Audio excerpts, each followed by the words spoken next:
The following, which is solely for educational and amusement reasons, is the exact federal courtroom testimony of the Sean Dodie Combs trial as reported by Inner City.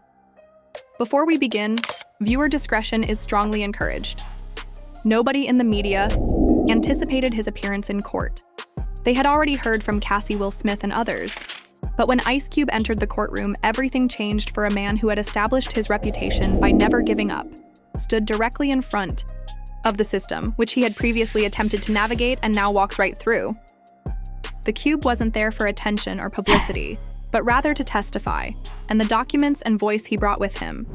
The courtroom was paralyzed by records, names, and links.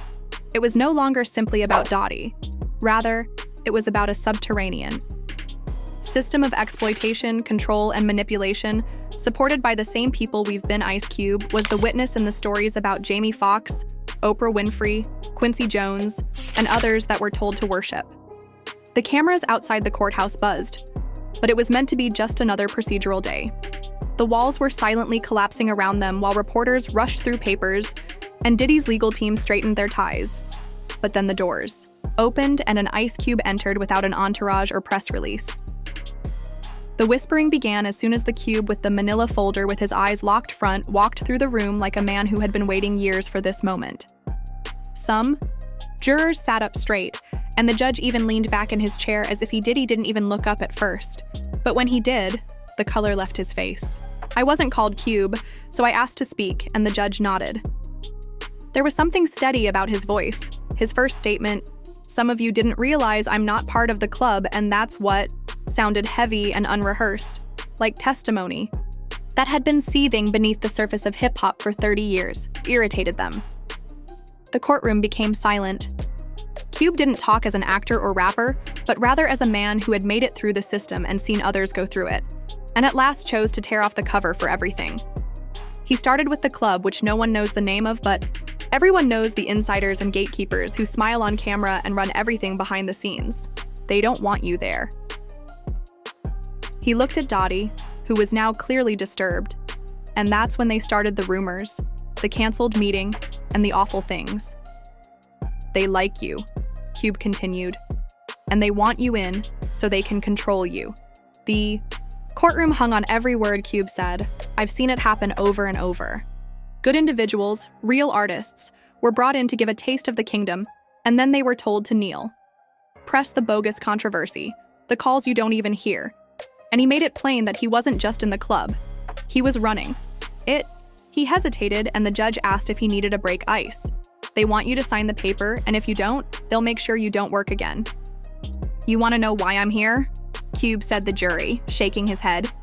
"Because they tried to break a man. I respect Jamie Foxx." Every eye in the courtroom moved, and you could hear the reporters' pens halt. It began as usual, with the appearance of friendship, open invites, parties, and phone calls from people you never would have imagined. "First, it's flattery," Cube continued. "Then it's favors, then it's control." He informed the jurors that your number was Jaime's increasing talent, unquestionable energy, and unequaled energy. They bring you in like family, and if you play along, they call you brilliant, but if you don't. Fox confided in him several times in a discreet, cautious manner out of fear. He allowed the silence to be answered before Cube testified about the notorious basketball game. It wasn't just basketball, he said, adding that it was a test to see who would obey, who would question, and who would defend. "Jamie played it cool, laughed it off," he added, referring to the parties, the no-phones policy, the black SUVs, and the odd visitors. Remained courteous, but refused to give up completely. And that's when the rumors began, saying that he's too tough, that his health is in doubt, that he's not making headlines, but that he's appearing in. According to the gossip blogs Cube, the 2023 medical issue wasn't a coincidence. Rather, it was a warning shot disguised as a complication and punishment.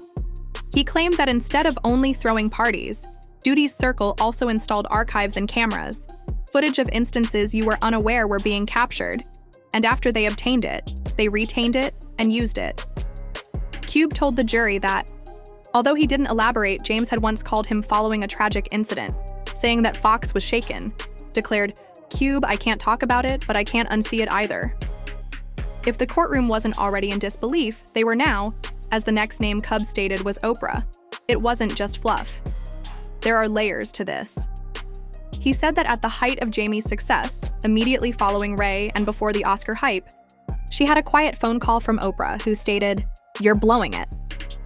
Cube didn't bat an eye as he related it, saying that James was taken aback since he believed she was calling to congratulate him, but in reality, she was calling to reroute him. She told him he needed to gather his thoughts before telling him. She was taking him to Quincy Jones. Cube informed the judge that Quincy was someone who might help that person.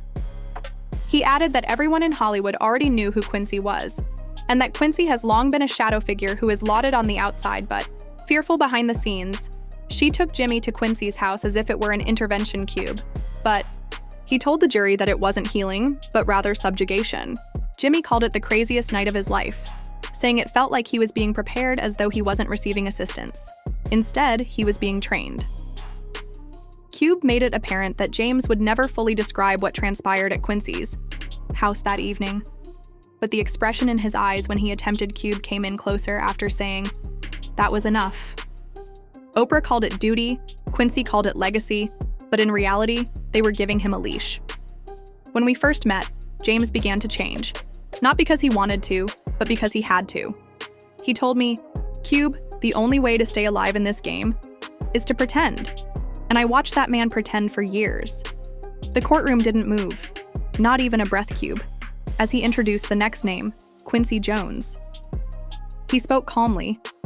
He's not just a producer in this town, he's a godfather. The Ice Cube didn't quiver, glanced respectfully at the judge, saying, "This isn't gossip, it's the truth, and it needs to be on record." He informed the jury that Quincy's name had been whispered behind closed doors for decades, being feared secretly and adored openly. You don't become as powerful as Quincy without making deals. And I'm not talking about economic agreements. I'm talking about soul trades, which is what people only allude to in songs and coded interviews. The kind of agreements that don't come with contracts, only power. He testified that the meeting that Oprah set up between Jim Fox and Quincy wasn't a casual one. Rather, it was a handoff. Cube that stated Jim was being passed from Quincy portrayed the meeting as mentorship, but James knew otherwise, and he claimed it felt like being instructed rather than given advice. From one handler to another, the room was quite quiet. Processed, not help processed. Cube informed the jury that he had heard similar instances from other individuals in the profession who had silent breakdowns and were never noticed, or who disappeared from the spotlight and transformed their public image overnight. Quincy used charm once more, but his message was the same as duties. Follow instructions or we'll make sure you never work again. He then revealed something more sinister, claiming to have seen old private images, surreptitiously circulated pictures throughout the years that weren't meant to be there, and each time Quincy was seen grinning in the background but the subjects weren't. He informed the court that he couldn't verify anything. We still don't have names for the people he reports to, but he was able to establish that this Quincy is more than just a mentor. "I want to talk about how they keep you quiet," he stated, adding that it's not. "Don't worry, it's blackmail." He told the jury that his influence came from more than just his wealth. It also came from the tapes, footage, and secrets he had gathered over decades from parties, studios, private planes, and hotel rooms. They don't just invite you to parties. They also record you there.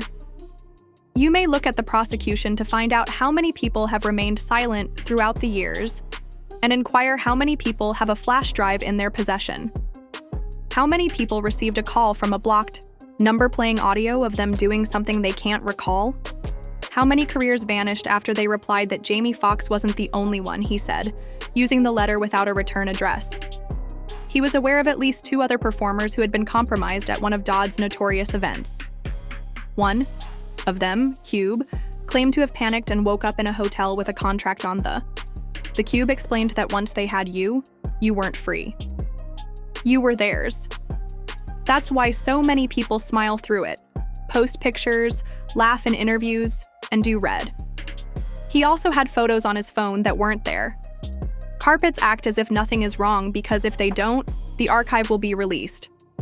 He testified that Dottie doesn't directly threaten people. Instead, he uses his ecosystem. Publicists, journalists, executives, stylists, do it. Do it. You will sense it everywhere. And when someone attempts to distance themselves, the gossip sites turn against you. Old cases are reopened, old rumors are rekindled, and you become unstable, hazardous to deal with. And Cube reported that Jamie was hit with same exact smear campaign shortly after he began to distance himself. He suddenly developed health issues, and there were rumors that he was losing it and unreliable. But in reality, he was releasing himself, and people dislike it when you run. I went to one of them, and he stated that it happened just once. Cube's voice faltered a little, so he adjusted the microphone and stared out at the jury. The courtroom had become colder in some way, as if the truth were suckling the air out of it. In the early 2000s, he received a discreet invitation, not a press release or party flyer, that mentioned a name, time, and a car waiting outside his hotel. They claimed it was a networking night, as they normally call it, and he arrived at a huge. When he entered Beverly Hills Mansion, the gate closed behind him, phones were removed at the door, and he noted the low lighting, no music, just ambiance. People whispering security at every corner, and most importantly, it wasn't a party. He claimed to have seen celebrities in chilling rooms with no labels, just doors that split open and some that made weird noises behind them. And then he saw something that he would never forget. I saw a camera was aimed directly at the man I admired, who was slumped on a couch with his eyes wide open. According to Cube, he turned around and walked away without saying goodbye or asking any questions. He stated nothing ever came of it, but he never returned because I realized what it was. That wasn't a party. When he received a blocked number, call in the car the next day that simply said, "We saw you leave." The judge had to halt when the court reporters shook, and a trapped Cube pointed directly at Duty and screamed, "You didn't just ruin lives, you filmed them first." Dottie's attorney muttered angrily into his ear, but since the cameras weren't on him this time, he stared straight ahead with his jaw locked. By the time Ice Cube got to this part of his testimony, the courtroom felt more like a confession than a courtroom. They didn't just try to silence James Fox. They also wanted to delete him, he told the jury, adding that in Hollywood, even Dylan's lawyers had given up protesting that the damage had already been done and that Cube wasn't finished. Silence isn't sought. Rather, it's enforced by pressure, patterns, and precise strikes that give the impression that someone has simply disappeared. But it's actually surgical behind the scenes once James left. During those parties, things began to happen. Cube stated that positions he was confirmed for were no longer there, and rumors began to circulate. One day he was a legend, and the next he was difficult, problematic, and untrustworthy. Cube paused and let the word linger. When he responded no, he produced a calendar containing appointments and meetings for Hime from 2019 to 2021. The jury was perplexed until Cube pointed out a string of cancellations back to back. It was no accident that he explained how Hime's Netflix projects were promoted and how the scripts he was supposed to write were related back to executives who had direct ties to Bad Boy Revolt TV or one of Danny's satellite firms. He was abruptly trapped in law since his longtime collaborators stopped responding, and then the health fear Cube appeared. He glanced down for a while, then went on. "You honestly think that was normal that a man like James in top physical condition just passes out while filming, and it happens immediately after he began talking about what he saw?" Cube didn't accuse. Instead, he suggested, "But the weight behind his... I don't know what happened in that hospital," he continued, "but I know fear, and I know revenge." And that wasn't simply a medical issue, that was a message Cube said Jamie was being punished not simply because of what he said, but also because he refused to be a mouthpiece, a puppet, or a tool. He claimed that James was given numerous opportunities to rejoin the group. They gave him jobs and offered him redemption. All he needed to do was smile. When James refused to shake hands and pretend nothing had occurred, they attempted to replace him, which sparked clone rumors, and people began to wonder if he was still alive. That's what they do. Demolish you piece by piece until even your admirers are unaware of what's true. That's how they maintain their power, not out of fear, but with a rubber. As the jury, you must grasp what Cube stated. Leaning forward, he gazed around the courtroom, catching eyes with the prosecution. They don't just control what you hear, they control what you think. This isn't about music, nor even about parties. The Cube clarified that Hollywood, at least the club-run version, is a machine and system intended to use identity trauma and rebellion as weapons and resell them to the public as entertainment. He hesitated before saying the phrase that sent shockwaves through the room. It's all freedom and all expression, but no, it's scripted every album they push, every movie they fund. The same people that promote jail music also own the prison. That quote Cube clarified that among the things Tupac attempted to alert the world, to before being silenced for being overly political and beginning to discuss who actually controls the business. Cube testified that Diddy wasn't simply a bad actor, he was a conduit, a face handpicked to glamorize the very lifestyle that destroys people. Those who didn't adopt this lifestyle had no marketing budget, no airtime, and no label backing. You rap about creating. They even claimed that musicians who expressed anti-industry or spiritual views had their studios searched, their hard drives compromised, and their accounts suspended. The club didn't take action. He linked it to Diddy's events, which he claimed were more than simply opulent playgrounds, but also vetting rooms where artists were put to the test on camera, and if you played along, you were shielded, but if you crossed the line, you were framed or vanished. He brought up a well-known singer who, after being invited to a party, declined to sign with Bad Boy. Within months, she was portrayed as unstable and dropped from her label and discreetly written out of each award show. You believe that she was simply acting erratically. However, when the Cube turned back to the jury, he said something that no one else had dared to say during the trial. And you're all sitting here attempting to determine what Diddy did. But you need also ask, how many people helped him do it? At that point, the trial shifted from being about Diddy alone to reflecting the judge. Cube agreed when asked if he wanted to make a last statement. He then left the stand, moved to the middle of the courtroom, and looked straight at Diddy. You built a kingdom out of other people's silence, he said. Success, but it was slavery. Diddy didn't move. Instead, he remained a pale, locked-eyed Cube. You didn't merely throw parties.